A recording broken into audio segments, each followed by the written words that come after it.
já estou a ver, Mário. Olá, Teresa, sim, sim, sim. Olá, Marco.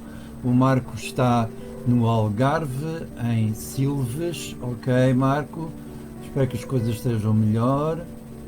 Então, vou continuar. Eu não vou dizer boa noite a toda a gente que vai aparecendo, porque não fica agradável para todos os outros. Mas vou então, vamos começar a conversar um bocadinho. Isto vai ser uma coisa, como eu estava a dizer há pouco, muito informal. Estava eu a falar de umas semi-inconfidências que eu vou dizer para cada uma daquelas três pessoas que eu agora falei. Tenho pena que o João de Mel não esteja aqui, mas eu lembro-me que uma das coisas que me faz nunca me esquecer de escrever aquilo que escrevo é uma expressão que ele utilizou uma vez numa sessão aqui em Olival Basto, numa grupo de sessões organizadas pela Câmara Municipal de Odivelas, onde ele esteve presente enquanto orador, e uma das coisas que ele disse, enfim, encurtando palavras, é que ele procurava sempre naquilo que escrevia a verdade das coisas. Eu já lhe disse isto a ele não sei como é que interpretou isto, mas sei que eu nunca me esqueço do que ele disse nesse dia. Ele procura a verdade das coisas. Esta expressão, como a gente sabe, pode ser muito rica, muito cheia, mas também pode ser muito considerada mais genérica ou um bocadinho oca, mas não é. É uma coisa que na sua abstração é qualquer coisa que eu acho que é fundamental, é procurar a verdade das coisas nas pessoas e nas coisas também. E portanto, neste sentido, este João de Mel, para mim, se eu tivesse que procurar um emblema, este era um dos emblemas que eu teria. Então, tenho que ver se vocês me estão a receber. Estou a escrever aqui 1, 2, 3 para ver se não há nenhum problema. Ok, penso que me sim, que me estão a receber. Eu não tenho que pedir desculpa por estas interrupções, mas sei que é muito chato. Vou tentar encurtar isto para que não haja muitas interrupções. Em relação à Teresa Martins Marques, então acontece que uma vez, quando editei um livro, por acaso acho que foi o último Andamentos, fui ter com ela à Faculdade de Letras e pedi-lhe para que ela apresentasse. Ela não podia porque estava doente na altura, mas fez o favor de me receber lá no gabinete dela, lá da faculdade, e a certa altura eu levava um livro comigo e pedi para ela, enfim, se não se importava de ficar com ele e depois de me dar uma impressão sobre o facto de ir apresentar ou não. O que é que aconteceu? Ela pegou no livro, estão a ver a Teresa Martins Marques, para quem a conhece, ela pega num livro, começa a folhear e na segunda página, depois de ter de texto, na segunda página, depois de ter lido a primeira, assim, ao vol d'oiseau, disse que gostava dos poemas. E é claro que isto é uma primeira impressão que não só foi por simpatia, por boa educação e por grande cordialidade que ela tem, mas eu fiquei a perceber que estava ali e era assim a primeira grande impressão que eu estava a ter de uma crítica literária, de uma senhora crítica literária, eu fiquei com a impressão de que tinha ali alguma coisa no livro e fiquei bastante contente quando mais tarde o Fernando Pinto do Amaral me diz aquilo que disse naquela sessão de lançamento que alguns estiveram presentes em Alcântara, onde me disse também algumas palavras bastante agradáveis e, portanto, estava na sequência.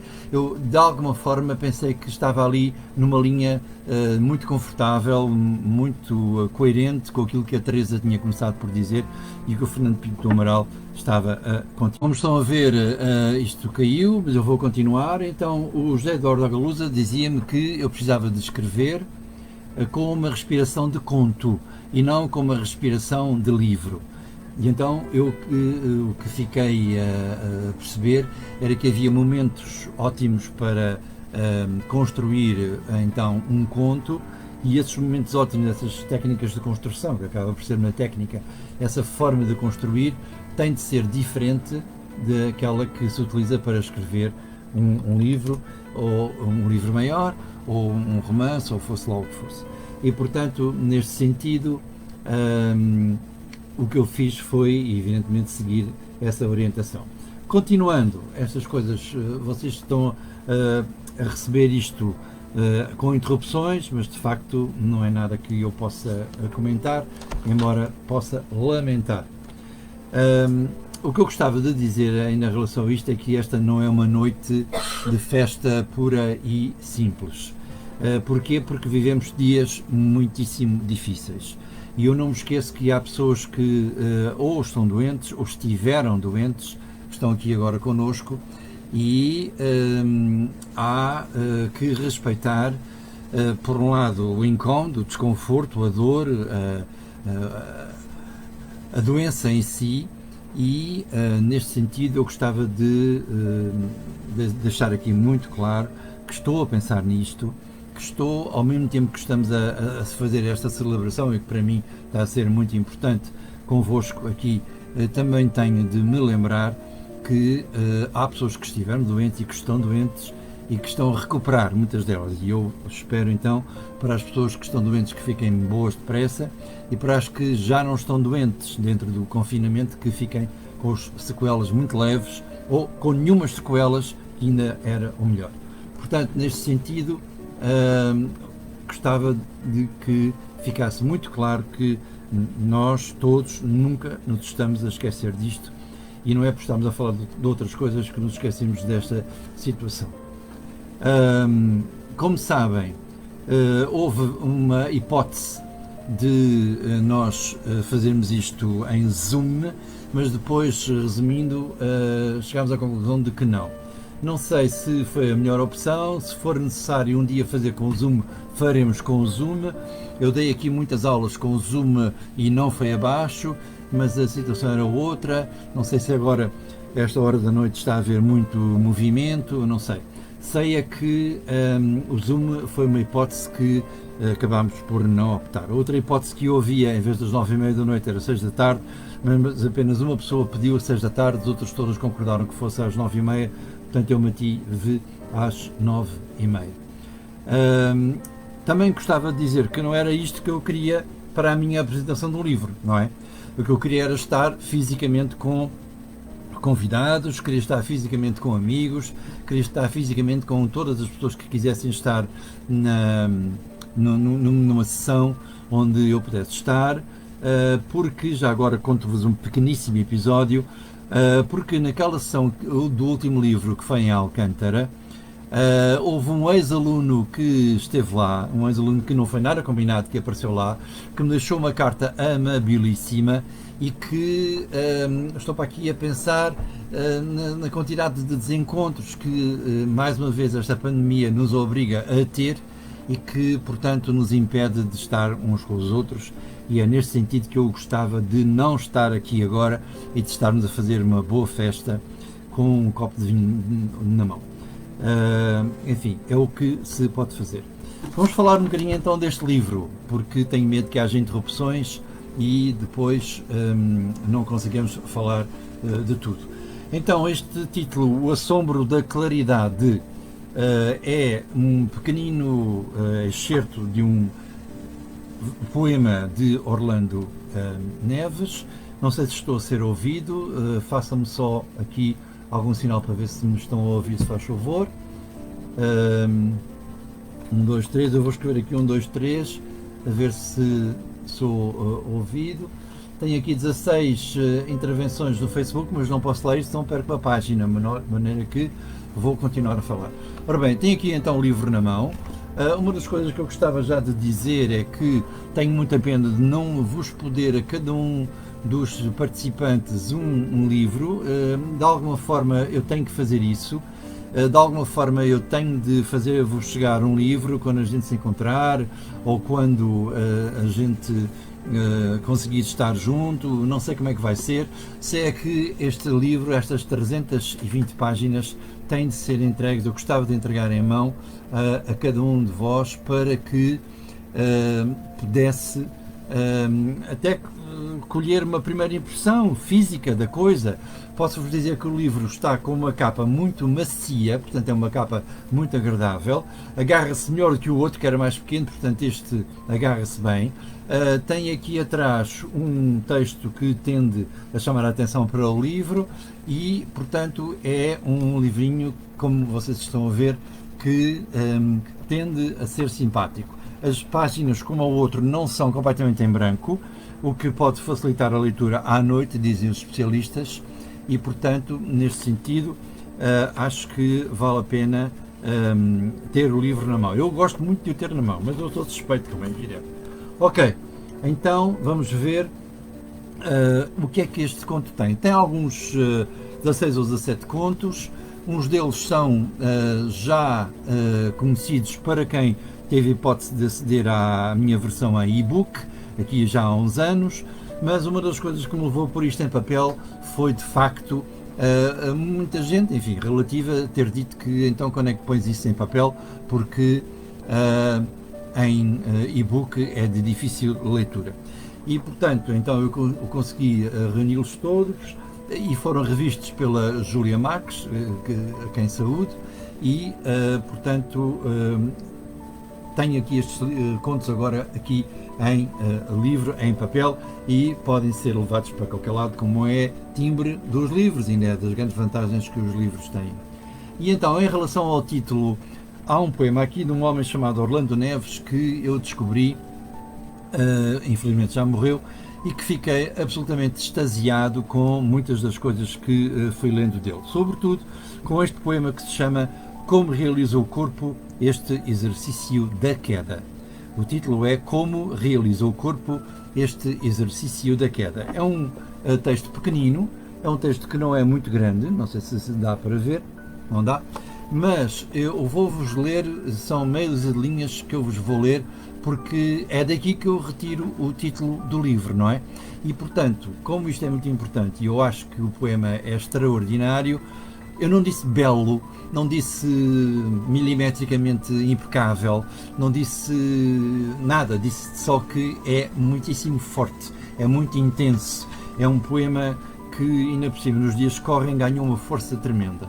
Quando eu escolhi, estes dias ainda não estavam a existir, estes meses não estavam a existir, mas não resisto à questão de o ir ler agora para que me possam dizer até se o poema tem o interesse que eu acho que tem e depois se é adequado ou não ao livro e se o título está bem retirado ou não.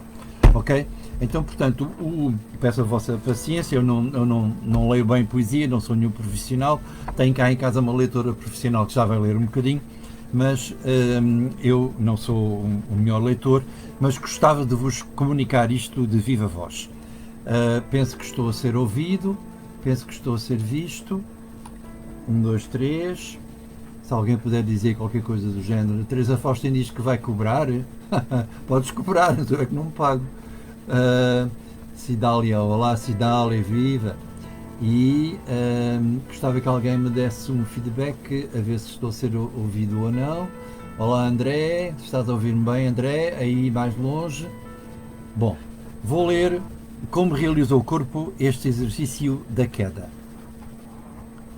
Como realizou o corpo este exercício da queda no súbito conhecimento do espanto, quando os olhos estão vencidos, cerrados pela transparência e pela luz ofuscante da alva. À medida que o corpo seca e se aplacam os seus, outrora, amáveis dons, se ensombram os ossos, míseras as mãos emagrecidas, e se desnuda a carne no fundo folgo das águas, aumenta o assombro da claridade. Só a vida gerou o tempo, eis que ausente, ao resplendor inesperado da luz descida. Onde vai o humilde corpo, se corpo resta, ou se outro, receber a miraculosa mudança de nada existir, a não ser o profundo bando do grito horrível de todos os mortos. Ah, que estupor sela os músculos, enrijece as unhas e aspira a voz, resfria o suor e nos conduz, inertes e cegos, ao núcleo da luz deslumbrante. Ó mar de que futuro, rumor volúvel, sopro claro, envolve-nos de compaixão. Orlando Neves. Este bocadinho do poema, este poema todo, e tem aqui este verso que se chama Ó mar de que futuro, é um livro também do mesmo Orlando Neves, publicado em 1993 pela editora Sol 21, e é um livro que eu aconselho vivamente. Temos aqui um exemplo de um poema que se liberta, na minha opinião, das regras mais tremendas que às vezes a poesia tem e manda às malvas as regras do politicamente correto e da vida pela vida e tal, e vai até ao final da vida, vai até o outro lado da vida, e é neste sentido que me pareceu que era impossível não o incluir neste livro, até porque dá o título ao livro O Assombro da Claridade, que tem o seu título A Ruína de Zaqueu. Agora é que eu vou mesmo pedir um feedback. Acham que vale a pena eu dizer-vos quem é Zaqueu ou querem descobrir no livro? Digam-me qualquer coisa, se faz favor. Estou aqui para vos ouvir também.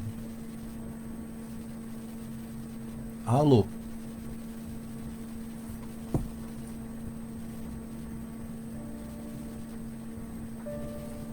Neste momento há 26 pessoas presentes, mas dá-me a ideia que não estou a ter nenhum feedback. Não sei se vou continuar a falar. Tecnicamente acho que sim, que tenho pessoas a ver-me e a ouvir-me, mas de facto tenho 28 neste momento, mas de facto não tem ninguém a escrever nenhum comentário. Alô? Já está tudo a dormir? E a personagem bíblica? Ok, então é isso, Zaqueu. Então quem é Zaqueu? Pergunta o João. Só algumas luzes, claro. Continua, muito bem, vou continuar. Só algumas luzes. Zaqueu era o responsável, eu estou a ler uma nota de rodapé que o próprio conto tem. Zaqueu era o responsável pela coleta de impostos de Jericó, de acordo com a Bíblia. E, portanto, era um indivíduo que se dedicava à coleta de impostos e não era, por causa disso, nada querido junto da população. Então, isto tem a ver com o facto de Zaqueu ser uma espécie de herói que não é herói. Não quer dizer que eu tenha conseguido criar um anti-herói, porque isso é muito difícil em literatura, mas neste momento eu tenho a certeza de que, pelo menos do ponto de vista do nome, já toda a gente identificou quem é Zaqueu. Deixem-me dizer olá à Rita Carreira, deixem-me dizer olá à Elisete, que está no Reino Unido, Inglaterra, e sim, Carlos Santos é uma personagem bíblica, muito bem, estás a cultura estás em cima da cultura, muito bem, ok. Então, a questão do Zaqueu está resolvida. Acontecem coisas ao Zaqueu que eu agora não vou revelar quais são, mas é dentro do conto O Assombro da Claridade. Eu tenho aqui, então, como já disse, alguns exemplares que eu gostava de oferecer. Depois eu hei de receber da vossa parte alguma sugestão para qual é a maneira que eu vou ter de fazer chegar a cada um exemplar que tenho aqui. Tenho alguns para vos oferecer, mas de facto agora penso que não é a altura para fazer isso.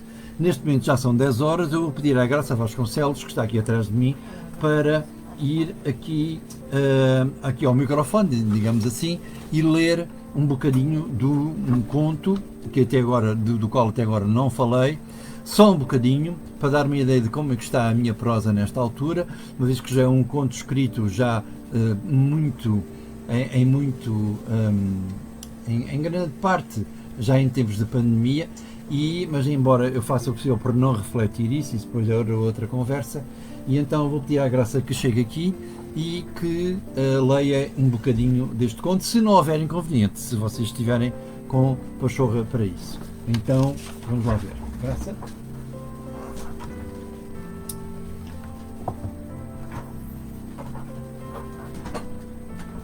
Então, boa noite. Boa noite. Vou ler um excerto deste livro, O Assombro da Claridade, e de um conto, um excerto de um conto, melhor dizendo, que se intitula A Bacalhoeira. Bom, tenho que pôr os óculos. Espera lá, isto não vai assim. Isto aos 70 já só com óculos mesmo. Somos 6 ou 7 em volta de uma mesa quase todos no horário de trabalho, para quem trabalha, todos a passar 1 hora ou 2 na cervejaria por conta do patrão ou do dinheirinho no fim do mês, venha ele de onde vier. É hora do chá e torradas, o que quer dizer que se manda vir imperiais e pregos e tostas e pica-paus. Há 2 advogados, um ou 2 dos seguros, outro vende ou aluga casas, um no desemprego e por aí fora. Tirando eu, é gente com 50 e tais, 60, homens que não temem um dia a seguir ao outro, tirando eu, que já me vou habituando a beber uma bejeca enquanto os outros bebem 3. No final, a conta dói. As rodelas no papel que faz de toalha marcam os instantes em que o copo é levantado e a cerveja é bebida. Há uns que têm 3 ou 4 rodelas por cada copo. As minhas são tantas que vão fazendo buracos no papel molhado. O meu pai, faz em agosto anos que morreu, trouxe-me uma tarde para uma cervejinha rápida e ficámos o resto do tempo sentados. Não sei explicar como me afeiçoei a estes velhotes. Pelo menos para mim são velhotes. Um dia hei de saber por que razão eles me deixaram continuar quando o meu pai foi desta para outra e consentiram que me solidificasse no grupo. Já reparei que venho mais aqui quando a noite anterior me corre mal. A malta da noite com quem saio. É isso, é a da noite, é outro ritmo, outra loucura. Este é o meu pessoal das tardes. Já agora, haverá uma gente mais das manhãs por descobrir? Eu gosto do canto em que todos nos sentamos, mais ou menos à quinta ou à sexta, ou nos 2 dias seguidos, porque esta vida é frágil, costuma dizer os Esteves. A conversa é fácil e a televisão está sempre variada ali na bacalhoeira. Claro que há futebol e politiquices pelo meio, mas nada que separe um conviva do outro, nada que ofenda ao ponto de deixar alguém com vontade de sair. Eu de certeza que não era o primeiro a sair. As minhas aulas no técnico estavam em stand-by prático, uma greve qualquer, e a vontade era pouca. Já vi um velhote a trazer ao outro um livro sobre o Sócrates que queria controlar a TVI, por exemplo. Um dia de chuva estúpida, no meio de uma discussão sobre as formas de beber vinho tinto, o Anselmo Santos, ao mesmo tempo que defendia a importância do abobadato de um copo de vinho, puxou de um livrinho sobre a criação de periquitos. Deixou-a em cima da mesa e, quando o tópico dos vinhos morreu, passou a descrever a página 89 e como proteger um casal de periquitos e seus filhotes numa casinha específica. Chama-se caixa de nidificação, fiquei a saber, dentro da gaiola. Chegaram a ter 7 ovos numa semana. O macho alimenta a fêmea durante já não sei quantas semanas, etc, etc, etc. Quanto mais variados eram os assuntos, mais eu me sentia bem. Quanto mais interrompidos e retomados, melhor. A minha condição de engenheiro em potência gostava de conviver com o choque da imprecisão, do possível exagero, a par da tremenda sinceridade de cada narração. Houve alturas em que a conversa, de sem morrer, derivava, a sonolência do dia, e vadiava, o cortadinho, a imperial. Alguém que soubesse diria que tinha vida própria e ninguém saberia mais nada, ninguém teria o direito de lhe perguntar. Afinal, como é que isso termina? Bom, e eu vou ficar por aqui, neste excerto do texto do conto A Bacalhoeira, e desejo-vos boa noite e cuidem-se. O Mário vai fazer as despedidas. Boa noite.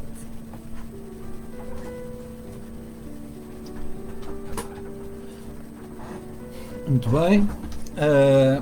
Tal como a Graça disse, eu vou fazer as despedidas. Vou só esperar que haja alguma pergunta para responder, algum comentário, alguma forma de terminarmos isto para que não esteja a amassar ninguém.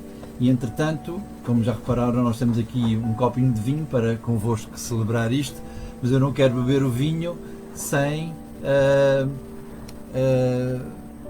vos perguntar se há aqui coisas para ouvir, não ouvir.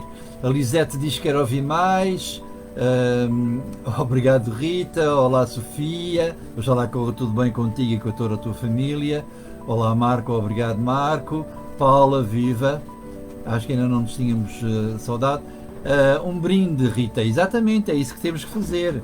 O João Carlos agradece à graça, é isso que vamos fazer. De maneira que, sem prejuízo de vocês agora, quando quiserem dizer boa noite, dizem boa noite, e eu é que agradeço eu é que vos agradeço terem cá estado.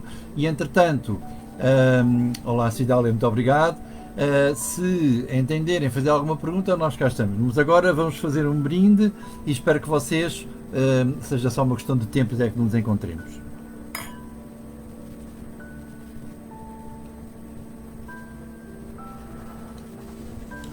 Isto é um alentejano, claro. E, portanto, queremos ler o resto, Rita Carvalho da Fonseca. Não pode ser, Rita. Não podemos estar aqui a ler 320 páginas. Por acaso, tem piada dizer isso, porque nos Estados Unidos há...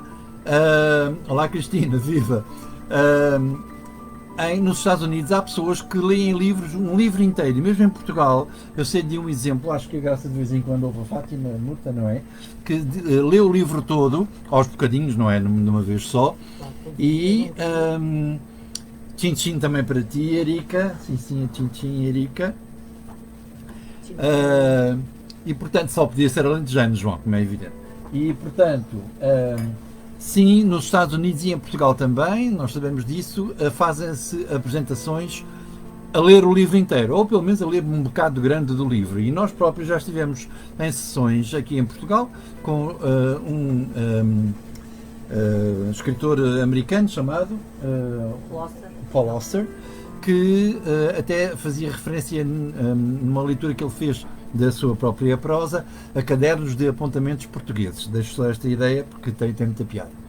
E então, sim, Elsa, também queremos fazer um brinde em conjunto brevemente. Olá, Guida, um brinde a favor dos novos livros. Opa, oxalá tenha cabecinha e pernas para andar. E outros encontros, muito bem. A Paula Isabel também está. E a Paula mandou um símbolo extraordinário de tchim-tchim. Ok, Arthur, tchim-tchim também para ti. Saúde, Marco, para ti e para todos aí em casa também. E já erguemos um copo para a vossa saúde. Ok, Zé, um copo, muito bem. Teixeira Anabela também tem aqui um copo desenhado, muito bem, não consigo responder a todos. Saúde, Cidália, que corra tudo bem convosco. E portanto, não havendo mais nenhuma questão, já são 10h10, nós podemos dar a coisa como encerrada. O que é que vos parece? André, estás a gostar do vinho? Não? Estás a gostar do vinho? Também, olha, eu vou beber este golo só para... Este golinho é para o André. Só para o André que está em Viena da Áustria. Este golinho é para o André. Só para aqueles que estão longe. Este é para a Elisete que está em Inglaterra. Também. É muito bom. A Otília, há bocadinho, está na África do Sul. A Otília não voltou a aparecer, não sei que eu tenha reparado, não sei se me estás aqui, se tu fugiste, Otília, mas a Otília está na África do Sul e eu não sei se foi embora. Também... O Pedro também não está a ver. O meu filho, o meu Pedro. E a Cristina Bruno. O teu Pedro está em Lisboa e a Cristina está em Lisboa também, bebo, claro. A Teresa Cote Faustino brinda com café. Claro que sim, porque não? É preciso brindar. E mais um. Não, Paulo, já chega, sendo daqui a bocado não consigo desligar o computador. Ok, podiam partilhar o vinho, está bem, então, toma lá, João, toma lá um bocadinho de vinho, vá. Bebe. E já chega, faz-te mal. Eu não trouxe iced tea, portanto, escusavas ouvir esta. Ok, então, vamos-nos embora. O vídeo continua disponível naqueles sítios que eu disse. Esta transmissão, pelo menos a maior parte dela vai ficar gravada e eu depois não sei que utilização é que vou fazer isso, mas Pedro Maria, gostei muito que tivesse estado e espero que a gente se veja sem ser eletronicamente, um dia destes, sem ser eletronicamente. E Paula, beijinho para ti, muita força, um grande abraço ao Vítor, quero ler o livro também eu, e espero que esteja tudo bem com a Sofia, E, portanto, vamos acabar a nossa transmissão. Claro que fique disponível para alguma coisa que me queiram perguntar por outros meios, há muitos meios e, portanto, estamos à vontade. Um beijinho da Ericeira. Oh, que saudades que eu tenho da Ericeira. Rita Carreira, que saudades que eu tenho. Que saudades que temos da Ericeira. Temos da Ericeira. Mas um dia vai ser muito bom. Vamos fazer uma grande festa. Carlos, já podes começar a destapar a garrafa, que é para a gente fazer a nossa. Olá, António, eu não te tinha visto. Não vou conduzir, não, que eu já estou em casa, sabes? Hoje não me apetece sair, António. Estás a ver? Sim, Cristina, beijinhos, beijinhos, beijinhos. Arthur, beijinhos para a Guida. A Guida trabalha na linha da frente e, portanto, atenção, Guida. E Elisete, abraços sem cedilha, claro, porque na Inglaterra não há cedilhas, mas em Portugal o Marco Ana. Olha a Ausenda! Olá, Ausenda, viva! Bem, um abraço ao Jorge também. E gostei muito também de te ver escrever, Paula Isabel Vasconcelos. Beijos da Esther, muito bem, beijinhos para ela também, muito bem. A Esther do André, que também está em Viena, de Áustria.